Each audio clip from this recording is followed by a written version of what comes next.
shockingly, Rage 2 is real. It's not shocking at all. In fact, there were many, many hints. So first there was a big Walmart Canada leak. We've talked about this. We talked about this when it happened. Then the Rage Twitter account made fun of it, made the leak its like header image. And then Bethesda tweeted a series of cryptic 514 themed images. What's today? 514.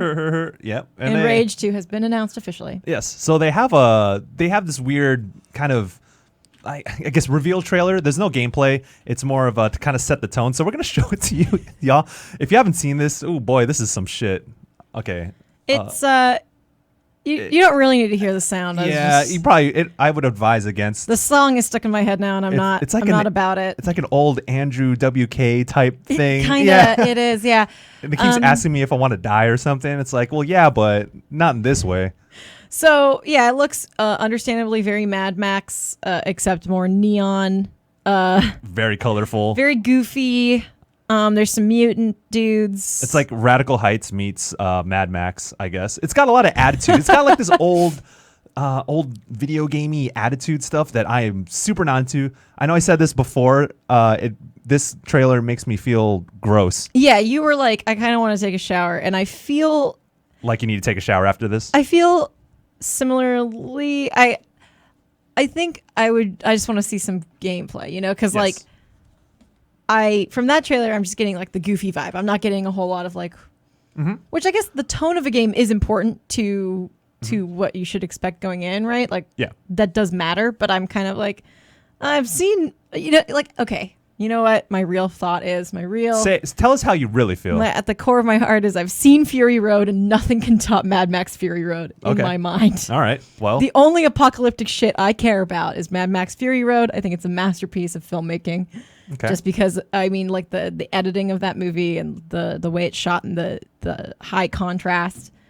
And then I see this and I'm like, it's not Fury Road. I would say Fallout New Vegas, but that's another story. But there are some details as to what the gameplay is. I know in that at the end of that trailer they said that gameplay reveals tomorrow, which is 5:15. But we do actually got confirmation on the game existing. But as far as what we know in terms of what the game is going to be, we know that it's coming to PS4, Xbox One, and PC. And Bethesda themselves have a quote-unquote description of what it is. Yes, they do. It says, dive headfirst into a dystopian world devoid of society, law, and order. Rage 2 brings together a true open-world FPS experience where you can go anywhere, shoot anything, and explode everything. Open-world FPS. See, when you say that, I'm a little more interested. Like, the trailer did not get me interested, right? But the idea of just like, I can explode anything? Yeah. I love to do that. This is very different from what we know of as Rage 1 or the first Rage game. So this is not just in tone, but, first Rage wasn't necessarily an open world FPS where you can shoot and kill or destroy anything. So going off of that description alone, I think that maybe there's something to this game in terms of what I want to see is like maybe like Red Faction guerrilla-esque levels of destruction in that. If they say we can explode everything, well, I better be able to explode everything. Yeah, y'all got to live up to your damn quotes. So I don't know, maybe that gameplay trailer next week, tomorrow will actually show us exploding a lot of things. Yeah. So I guess initial impression we were both kind of like, not about this trailer. Gross. Yeah. But still optimistic going in to hearing more about what this game actually is. Yeah, because the game. If it's a game, the game's got to be good for us to be. You would hope so. We have to get some nice teases as to what we'll actually get to experience. But, yeah. So May 15th, 7 a.m. PT, 10 a.m. Eastern. Okay. That's when we're gonna find that out. We have a couple more things that I think are less like a little shakier, but just interesting information. The website references Avalanche Studios, which is the Just Cause developer. They also made 2015's Mad Max game. Okay, that's a fairly good lineage to go off of, I guess. So it's like if it's confirming, or it's not confirming, but it's hinting very heavily that's the developer. Yeah. Mad Max, the game that came out in 2015, is actually a surprisingly well-made game for. I always think of licensed products as like these kind of cheap cash-ins on a brand, like when the Mad Max movie came out. It's like, oh, we have this Mad Max game, but that game is actually, it's got something. I know Waypoint recently did like a look back at the Mad Max game to look at the things that it actually did quite well for in the broad spectrum of video games. So yeah, and that was, I don't know if is it still free? Is it free on PSN right now?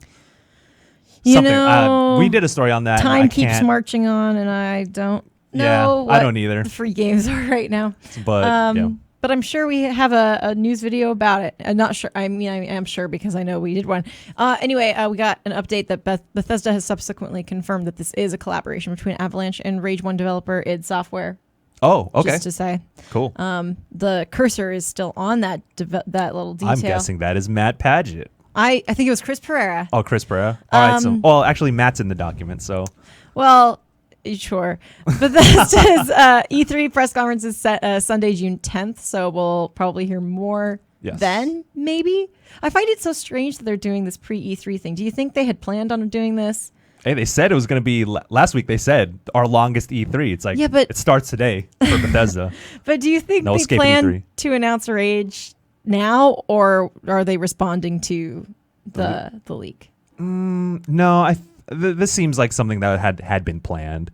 I mean, there's who a knows? trailer and stuff. Yeah, so maybe they were like, oh, let's just push these assets soon. Let's slap a 514 on this goddamn space rocket and let's put it on the clock in London, Big Ben.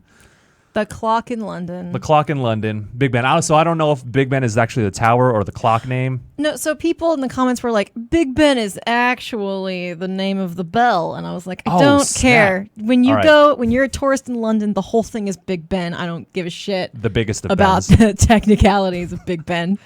Damn. Feisty this morning. I wasn't about that correction. Not about that. We don't do corrections here because we're always right. Psych. But you know what? You know what is right and righteous? Nintendo. The NES Classic, boy, that's coming. It's coming back real soon. In fact, NES Classics are coming back next month. Nintendo said last year that they'd be coming back this summer, and they just announced that they'll be back on June 29th. So if you didn't get one the first time around, you can get your NES Classic starting June 29th. Yes, and according to Nintendo, both the NES Classic for $60 and the SNES Classic for $80 are, quote unquote, expected to be available through the end of the year. So you got yourself about half a year to get your hands on the NES Classic again if you didn't get it the first time around because it was hard as hell. They were super hard to find, and eBay prices were wild, yo. Dude, I'd be so mad if I spent a bunch of money on eBay for an NES Classic and then found out they were coming back. I'd be so mad. I would just be mad if I spent that much money on an NES Classic. No updates. No. There you go. As a reminder, NES Classics come with 30 preloaded games. Those include, I'm not going to list all of them. Oh my God. Those include Balloon Fighter, Donkey Kong, Legend of Zelda, Super Mario Bros. And then etc. is our last bullet point. That is a very good game. However, I think it's interesting the timing of this because Nintendo just revealed Nintendo Switch Online, which also includes a subscription service with access to a lot of the games that are included in the NES Classic. What are they trying to do here? I mean, double down. We've all purchased these games several times over. Yeah.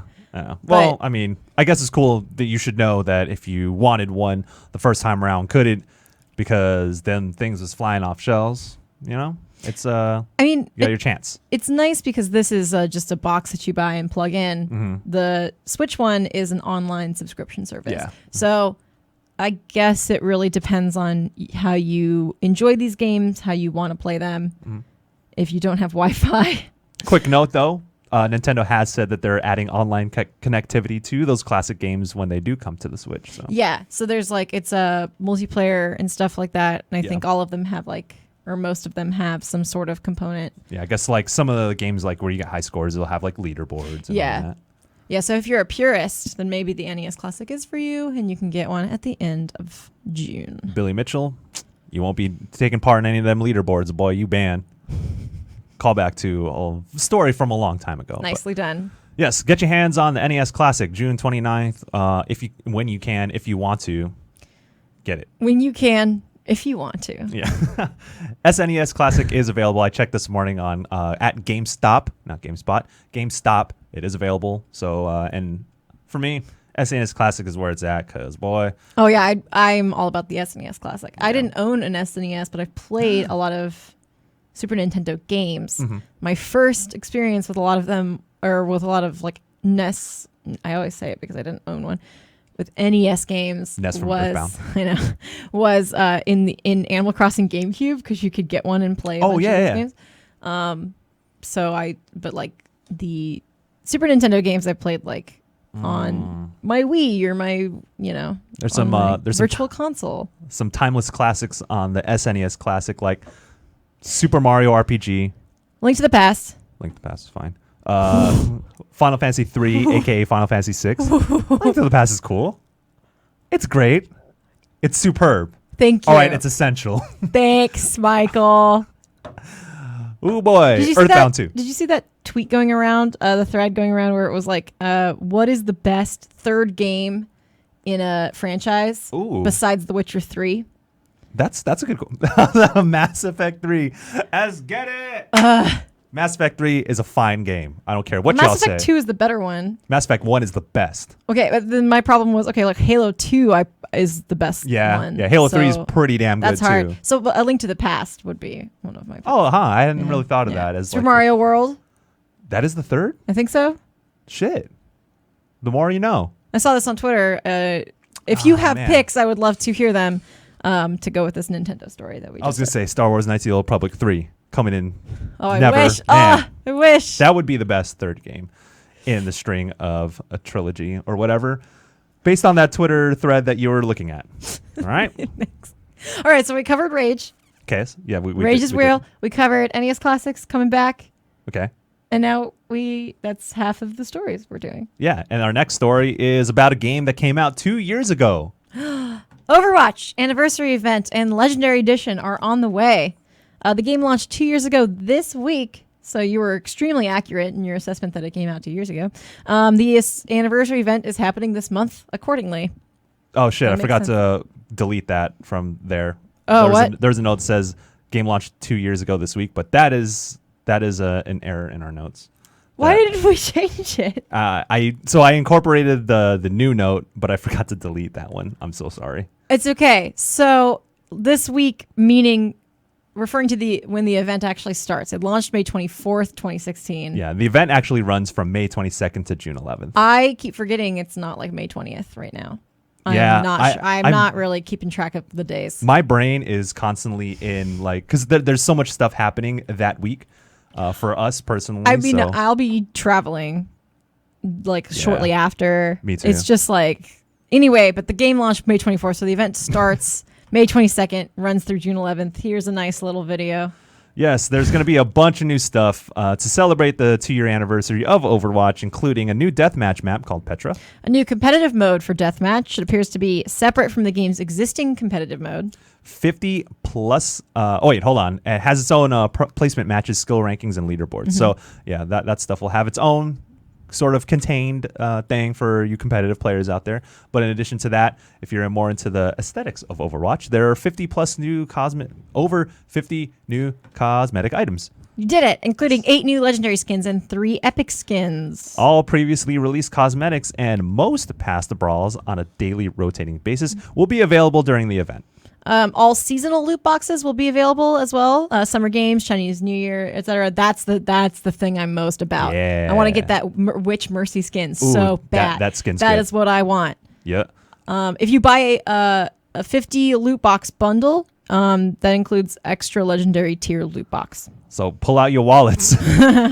Blizzard wants you spending your hard-earned cash on Overwatch this time around. But in addition to that, one free loot box just for logging in during the event. That gets to you for free. Guarantees at least one legendary tier item. The legendary edition of the game is also launching on May 22nd. It's only sold digitally, and it includes 15 total skins of the legendary Epic and Origins varieties. Ooh, and if you have not played Overwatch, there will be a free weekend. Sorry. If you have not played Overwatch, this 2-year-old game that is a wonderful game. Some may say it's the game of the year 2016. Some would. Some would, including GameSpot. There's a free weekend running from May 25th to May 28th on PC, PS4, and Xbox One. So no matter what platform you're playing, you can jump in, give this game a shot. You do not need PS Plus to play the PS4 version for the free weekend. And we're not sure if you need Xbox Live Gold. You may or may not. The trend has been you do need Xbox Live Gold. You don't always need PS Plus. Okay. Because we've been talking about free games and free game weekends, and that's the trend. I would put money on Xbox Live Gold being required. But if maybe Blizzard would have a special deal or something, and free weekend for all, or Yeah. Okay. Cool. Yeah. Who knows? So yeah. Anything? There's that. I want them to bring back the way Mercy used to be, because I haven't played since they nerfed her, and I'm sad. Man, Overwatch 2 years old, celebrating their anniversary, so you can get a bunch of new skins. You get a free weekend. You got a new map. You get some new a new game mode and some new things to jump in for you competitive players. So everyone gets a little something for Overwatch's 2-year anniversary. All right. Yep. All right. And lastly, there we go. Sure. Divinity Original Sin 2 is coming to consoles in August, but it's playable on Xbox One this week. Ooh, really? Mm-hmm. Divinity Original Sin 2 Definitive Edition. I really Definitive. I know. Definitive Edition comes to PS4 and Xbox One in August, like I said. But there's no word on any special content in this Definitive Edition, so not sure what's definitive about it. It's available both physically and digitally. But the news of the day is it's coming to Xbox Game Preview on Wednesday, May 16th. First, that includes the first 3 hours of the game, which is barely scratching the surface. Yes, but it is dense, so you'll get a lot out of the 3 hours. You will be able to transfer progress to the full game. Good. Which is really nice. Cool. All right. Yeah, original PC game was one of the best games we played in 2017. I know we got it got the coveted 10 out of 10, but there's more to it than that. There's more than just numbers. This game is just so densely packed with a lot of dialogue, a lot of storytelling, a lot of different ways you can approach battles, also depending on who you're cooperating with. It's just such a fun game. It's very dense, so you this isn't something that you want to jump into for about like 30 minutes or an hour. It's like, nah, you got to set aside some time. And a lot of my friends back home, we do a lot of co-op with this because we like to do a little role playing as well. I know we did a preview stream a while back before the PC version came out. We did the Dungeons and Dragons role playing mode in it, and it's a lot of fun to just geek out, nerd out, and engage with the world of Divinity Original Sin 2 because there's a lot going on here. Yeah, I really, there it is, 10 out of 10 GameSpot. Yeah. I really wish I had more time to jump into it before my PC broke. Can't help you. I know. The one thing I did do, I got drunk and I started a character and I was playing co-op with Jake, and he was not drunk at all. He was like, he had been home all night, and I was like just drunk, and I was like, which one do I pick to talk to animals? And he was like walking me through and then I think we spent maybe 2 hours. And he's so patient. Me just talking to every animal I saw and just freaking out every time. That's really cute. Yeah. So I was just like, wait, I can talk to this animal? And he was like, yes, Callie, you can talk to all of them. Yeah. And that story is actually a microcosm of how many directions Original Sin 2 can go. Because if you think it, you can probably do it. And that's like, there's a lot of open world RPGs, a lot of choice-based games that I know and love, but they're very contained and like, okay, I have 3 choices of dialogue, and then each one will branch out into its own sort of story event or whatever. But this game goes places. Like, if you think it, you can do it. You could hide in a barrel. People will be like, why are you hiding in a barrel, dog? And it's like, or you can like kill someone and like that will haunt you back in like 20 hours later in the game or whatever. Yeah. There's so many permutations is what I'm trying to say. It has kind of like a design your own, it's like a D&D campaign mode too. There's a lot this game can do. Our review is from Brett Todd, who is a mayor but also reviews for GameSpot. Canadian mayor? Canadian? I don't know if he's in Canadian. Oh, Matt Paget, I'm sorry. Brett Todd knows what he's talking about these kinds of RPGs. He says in his review, from lonely farmhouses through pitched battles with gods in far-flung dimensions, Divinity Original Sin 2 is one of the most captivating role-playing games ever made. It's immaculately conceived and emotion-wrought fantasy world, topped by brilliant tactical combat, make it one of the finest games of the year thus far, and it has to be regarded as an instant classic in the pantheon of RPG greats. Ooh, damn, that's fire! Beautiful, beautiful 10 out of 10 Brett, review sentence. Brett Todd, the god. Of course, we do have to disclose that former GameSpot Reviews editor Kevin Van Ord, KVO, currently works at Larian Studios, it was a writer on Divinity Original Sin 2. Yes, or is, I guess. Yeah, he's still with Larian Studios. Yeah, but also neither of us worked with him ever. Yeah, and Brett Todd's a freelancer. Yeah, so we love that game with all our heart. We love it just because it's great. Yeah, oh man, Kevin Van Ord, I miss that dude. You can talk to pets in it, Pet Pal. Thank you, Kevin. Man, I wish I worked with Kevin. He was one of my great influences in terms of writing, because he was reviews editor, I think, or he was with GameSpot from like 2008 to 2015 or 14. And I've watched and heard and read a lot of that dude's words, and you can also in Divinity Original Sin 2. So, my boy, Kevin Van Ord, giving you a shout out right here, man. We miss you. We love you. Hi. Hello. See, sometimes he favorites my tweets, and I feel really proud. Aw, damn, lucky. Like, he's one of those people where I'm like, when he favorites my tweets, I'm like, I did something good. right. Yeah. Oh, man. Like, when Austin Walker favorites my tweets, I'm like, oh, damn. Yeah, I really nailed this one. Hey, so, shouts out, Papa Bear. Yeah. Anyway, that's all of the news we have, but we can talk about other stuff, including the new Arctic Monkeys album, which I really like a lot. I still haven't listened to it. I know we were talking about it the other night, but I've been busy this weekend, so I haven't been able to listen to Arctic Monkeys album. They are one of my favorite bands, and I do appreciate, if you're familiar with Arctic Monkeys, you'll understand that each album took on a very distinct and different sound, which also coincided with their style choices as well. Yeah. So this new one, though, I heard from one Callie Plaguey and Jacob Decker and Mike Mahardy that it is something, it's different. It's almost Bowie-esque. I think it sounds a lot like Bowie. So it's like space themed. It's like about space shit. And then it also sounds like Bowie. But it doesn't sound like the Arctic Monkeys trying to do Bowie. It just sounds like inspired by Bowie. Okay. If that makes sense. Yeah, I feel you. Because then like AM was sort of like, I guess like Queens of the Stone Age inspired. I know. We're 23 minutes into this program. I'm going to say it. AM is a fuck anthem album. Oh, damn. It is not even 11:30 in the morning, but you heard it here first. I do not disagree with what Callie said. That's all I'm going to say. But sorry, what were you saying? You were saying something actually. AM was like almost Queens of the Stone Age inspired. Yeah. And then, maybe also Suck It and See was also, and that too.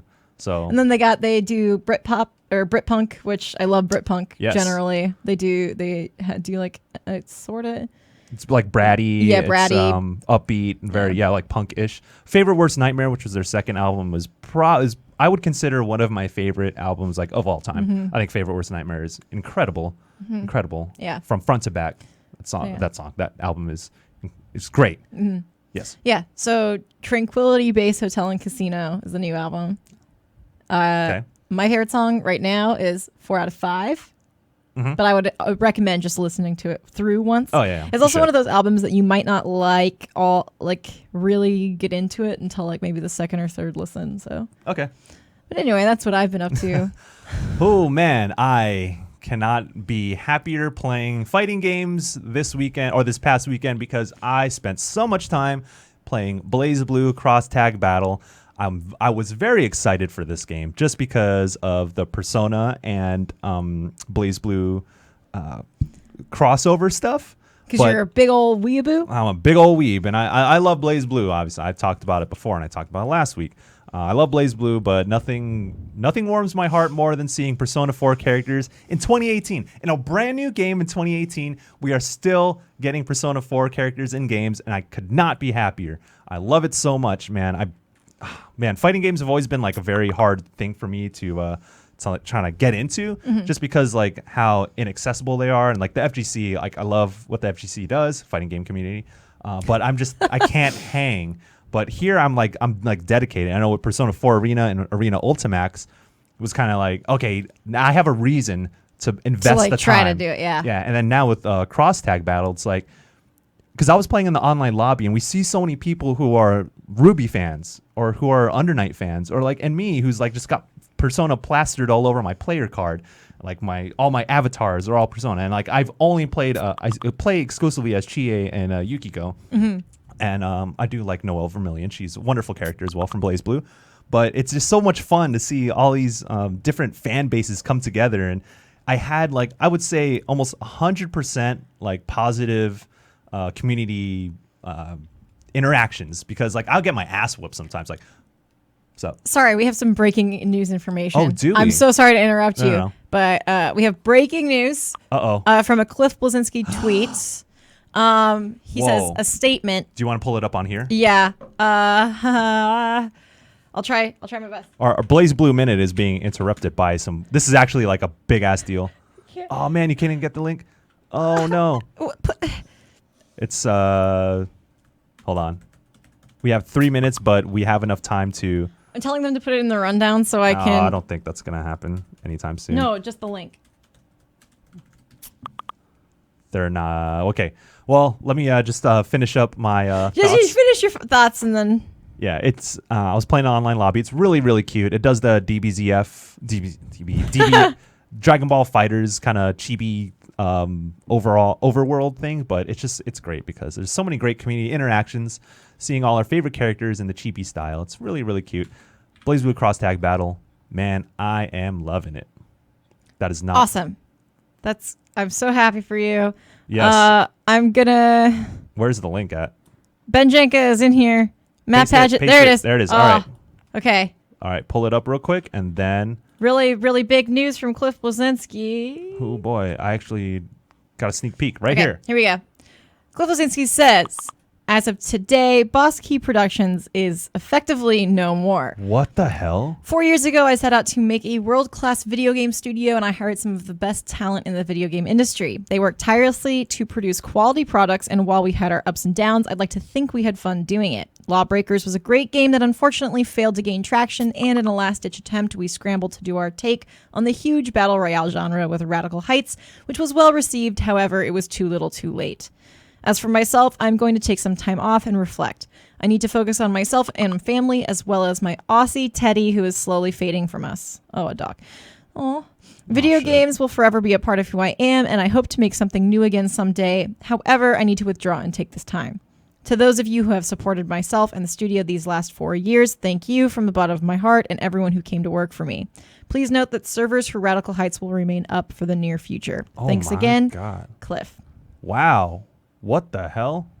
That came out of nowhere, honestly. I wasn't expecting to see that. That just went up. Man, I 10 don't know minutes ago? I don't know what to make of that.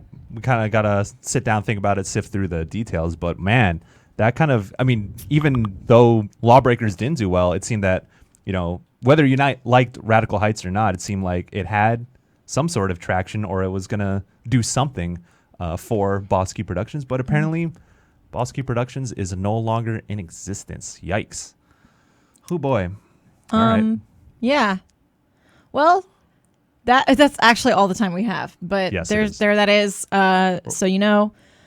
We'll probably circle back on that tomorrow as well. We'll probably have more to say tomorrow. And we will probably also talk about the gameplay reveal for Rage 2 tomorrow. Mm-hmm. I know we talked about the reveal trailer earlier, but yes, gameplay is coming tomorrow. Yep. Well, on that more somber notes, thank you all for joining us. Thank you to Matt Paget and Ben, who scrambled to get that so we could pull it up on this computer. Thank you to Tony Wilson for getting the rundown together, and also Matt for doing that in addition to doing this. Thank you to Eric Day and Emily Conti and our whole crew. Chris Pereira. I think I said Chris. No, I didn't. Thanks, Chris Pereira. Thank you, Crispy. And thank you all. Yes. Of course. We have fun doing this, and we hope you have fun watching us do our thing. And we'll be back every day, 11 a.m. Pacific time on GameSpot. Goodbye. Bye-bye. See y'all tomorrow. Tune in, 11 a.m. Pacific time. Bye-bye.